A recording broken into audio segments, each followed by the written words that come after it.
follow social distancing rules. It's an industry in pain, cutting regional routes and workers as the pandemic stretches on, decimating air traffic.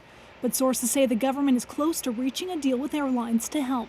My understanding is the solution is imminent, but frankly, I thought it was imminent over a month ago. So we'll see where this thing ends up, but it's got to get done quick.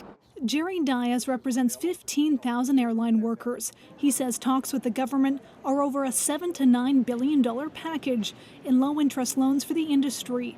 And there are conditions. I do know firsthand that Air Canada has already committed to repay the customers that are quite frustrated over receiving their money back. A sign of negotiations progressing. We've been really clear that refunds are a precondition to any deal. Some Air Canada passengers relieved. Elated. I mean, it's good to hear that there is some light at the end of the tunnel. Sean Lee Hyung's out $700. His Air Canada flight to Barcelona for a friend's wedding canceled due to COVID-19. He spent the last 9 months trying to get his money back with no luck. I do have concerns if it will happen, but it's sort of at least it's hope. Before there was none.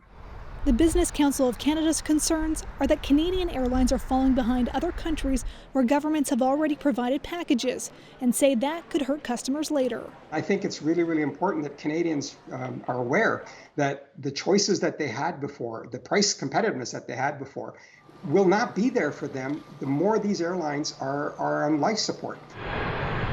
That could mean fewer airlines flying, fewer routes, and prices much higher than before. Ashley, what is it that's still being sorted out between the government and the airlines for this deal to be reached?